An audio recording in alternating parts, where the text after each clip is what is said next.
FlowChat connector. We are live. Sean back here with another high ticket tune up. In this video, we're going to talk about something called the 4-step formula for inducing fear in your prospects when you're talking to them. Stay tuned. It's a juicy one.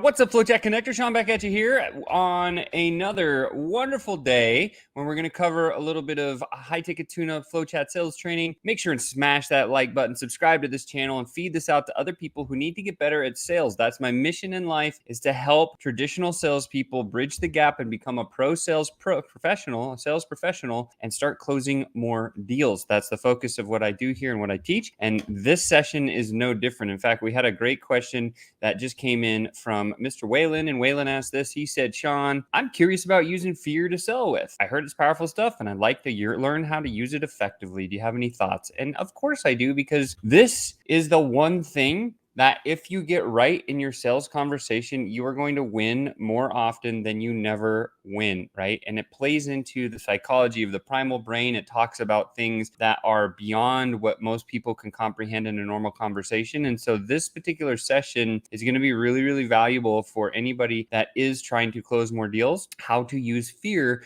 when you start speaking with a prospect. All right, so what is this 4-step formula that I mentioned? Well, it didn't come from me. It actually came from a study that I was researching by a group, Pratt, Canis, and Aronson. They wrote a study called The Age of Propaganda back in 2001. So this is a little bit dated. It's about 20 years old, but it's classic. It's timeless, meaning it's evergreen. It still stays relevant today. I've seen this particular thing replicated in probably 10 different books, written in a little bit slightly different way. So I know that, and this is from, like Victor Schwab, I think his name is. And then there's Eugene Schwartz, and then there's all these other great copywriters and direct marketing experts. They always talk about this particular concept. So there's 4 different things. So number 1, the fear appeal is most effective when it scares the hell out of your prospect. Gotta scare them, right? If you don't scare them, you haven't started off correctly. So I'm going to show you how to do this in the next slide, but I just want to explain. Here's the theory behind this. I've used this almost daily in most every single conversation I use, but we do it a little bit different in sales conversations. So it scares the hell out of salespeople. Number 2, when you're using fear in a conversation, you have to offer a specific recommendation for overcoming the fear aroused threat that you created. Look, because if you put people into a place where they're like, oh my God, I'm really scared of this, and then you don't come at them with a solution, you've made the problem a lot worse. They're going to freak out. They're going to go, if you've done this well, they would go back to their office or their home or wherever they're at, and they're just going to start sitting there like freaking out, sitting in this problem and not have a solution. And if you don't come back with them with at least a recommendation of how to solve this effectively, they're going to go somewhere else, right? So that's the second step. Third step is this one. The recommendation is perceived as effective against the threat. So not only do you have to make a recommendation, but you also have to have the conversation to where they say, oh yes, I clearly see how that's a problem in my world, but what you just recommended is absolutely the right solution to getting through that threat. And then lastly, this one is more self-belief than anything else, right? And this is so true here. The recipient believes he or she can perform the recommended action.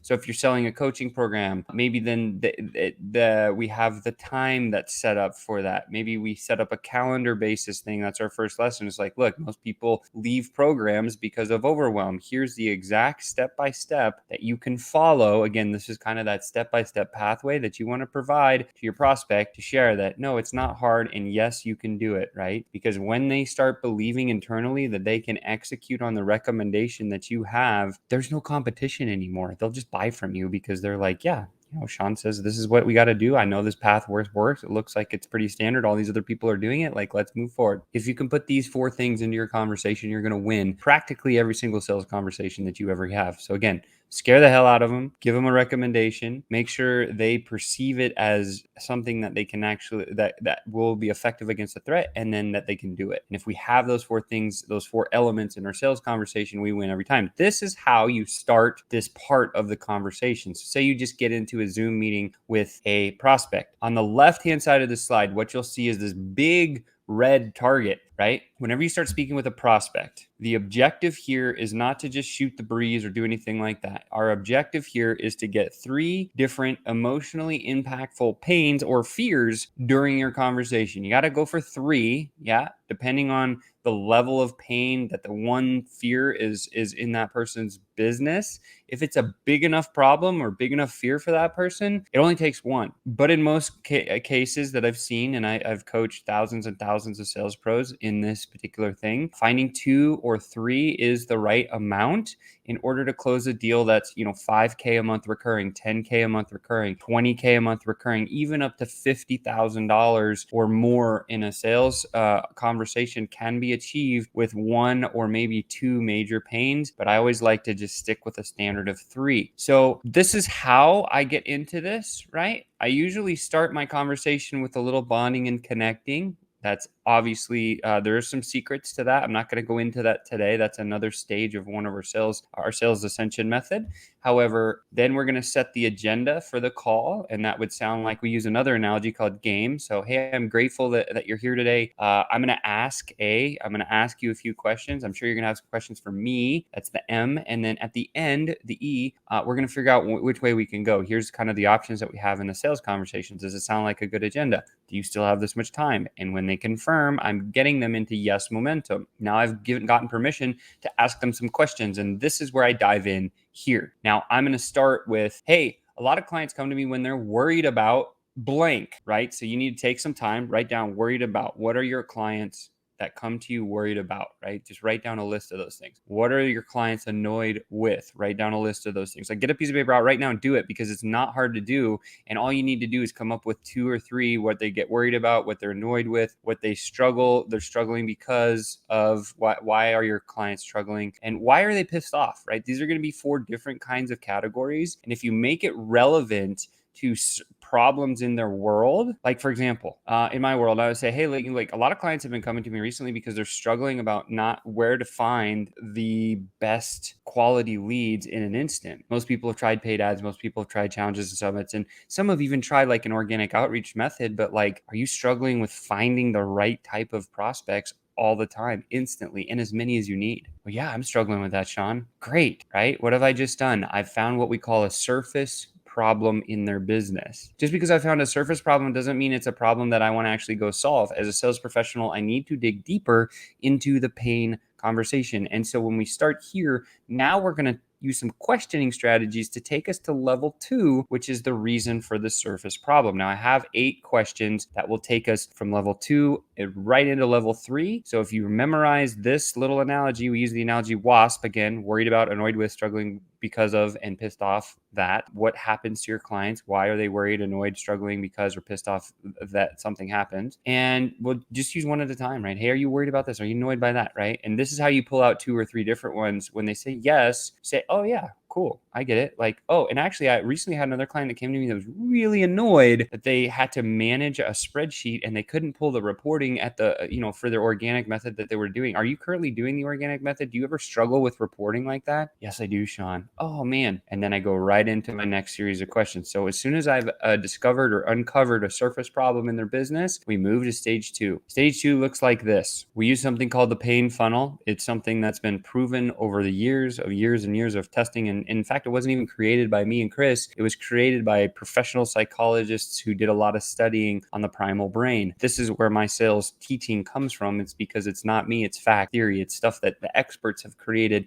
before me. So I say something like that, right? Hey, do you ever struggle with like the reporting thing in your business if you're trying the organic method? And they say, yes, I do. Oh, shoot. I dive right into that first question. Tell me more about that. And then I just close my mouth. And then they're going to say, well, this, and this. Well, can you be a little more specific? How about like maybe give me an example, right? And so what I've done is tell me more about this. I'm still surfacey. Can you be a bit more specific? I'm still surfacey. And now if we go back a slide, look, I'm going to take it down into from surface problem into the reasons for the surface problem, which is important. So how long has that been a problem? Oh, it's been a problem for this long. Now, a caveat about how long has this been a problem problem, the shorter the time period that the prospect has been experiencing the pain, the more likely they are to give you a credit card and move forward. Again, let me say it again. The shorter the period they've been struggling with that pain in their world, the faster they're more likely to give you a credit card. And so it's important for us to identify the timeline because listen, think about this. If you in your house right now, if you have a light bulb that's been out for who knows, 6 months, 8 months, a year, right? You probably don't even think about it anymore. Yeah, it's annoying, but you're not like, yeah, I'm not gonna spend the time to go fix the light bulb. You haven't done it in 10 months. Why would you do it now? Same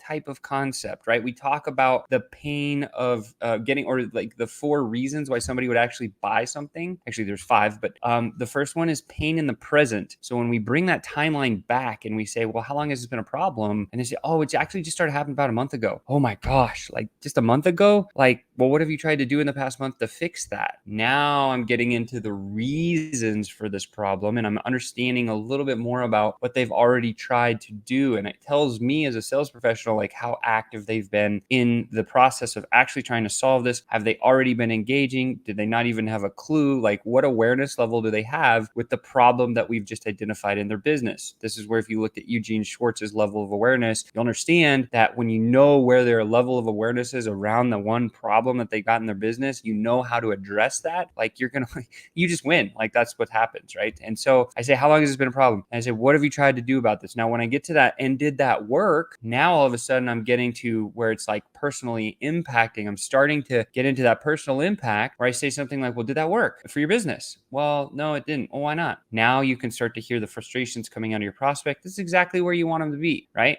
Man, well, how much does that cost you? Or how much have you invested in that? How much do you think that's cost you? Oh, well, it's cost me this much money and I spent this much time and I spent this much energy and I've bled around trying to figure out and solve this. And now what's happening? This person's like really emotional about this little problem that we've identified, the fear. How do you feel about that? Right into personal. And they're going to say, Sean, this sucks. Like I really need to fix this and I don't kind of know where to turn. It's usually the response that I get when I do this well. Man, and then I ask the last question, which allows me to transition and move into the next pain that I'm trying to collect, right? Well, clearly you haven't given up trying to solve this, have you? Well, no, Sean, I'm actually trying to really solve this thing. Cool. Well, my company does this every day. That's why we're probably talking. I have some really cool recommendations that are very easy to do and execute on, and we'll get to that in a minute. Before we get there, let me just ask this. Now that we know that that's a problem, are you struggling with this as well? See, now I'm going for that second pain. And they say, yes, I actually struggle with that too. Because they're emotional from pain number 1, pain number 2, they're probably going to carry over that emotion of angry and frustrated and stressed or whatever. And then you just say, well, are you struggling with that too? You say it nicely. And they say, yes, I am. Oh my gosh. Tell me more about that one. Here we go back into the pain funnel, right? So I've uncovered, so if I go back to this, I've uncovered a surface problem, and then I'm using these questions now to drive down into that personally impacting space in a sales conversation. And this is before I even talk about my business, my company, my products, my service, the pricing, or anything of that sort. I need to understand, number 1, do they have the problem that I solve? And me doing this, having these questions gives me the foundation to say, yes, you have a problem that I know that me and my organization can solve 7 days a week. And when we get to here, it's very simple to say, well, look, I've got the solution, right? And we go down this pain funnel once or twice or maybe 3 times, depending on how long your conversational flow is. You should be able to get through 3 of these pains, have a full-blown sales conversation, and get to a result within about 45 minutes or less, typically. And I have a breakdown of the actual time in a sales call if you need that. However, that's it, right? So when we have that emotion, then we just say, okay, cool. Well, like I solve this 7 days a week. Let me just talk about, would you be open to exploring the opportunity that we have behind it and how to solve these things? And what's happened is you've pulled out all the information that you need from your sales conversation. And now the prospect's very much listening to you, because here's how the psychology works behind this is if your prospect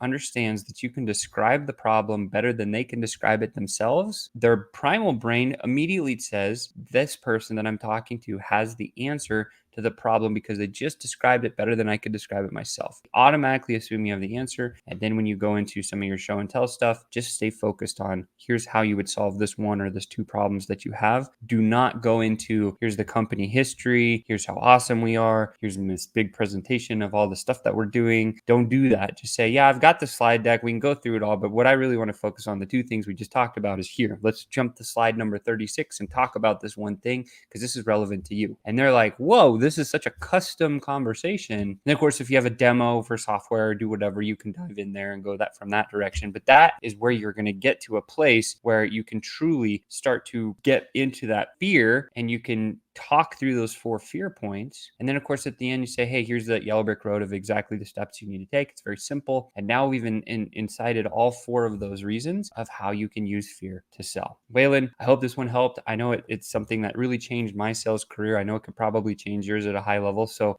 here's your question again. That's how I would use fear to sell with. It's very powerful and it works almost every single time. Enjoy it, try it, and don't forget to smash the like button. And please share this out to somebody who needs it. And most of all, subscribe to the YouTube channel. We're just close to, I think, about 500 subs now. I'm trying to get to that limit. That would be awesome. So if this is your first time, please go over and look at the FlowChat sales a YouTube channel. You'll find it. It's really easy. And throw us a subscribe. With that said, until next time, I'll talk to you later. Bye for now.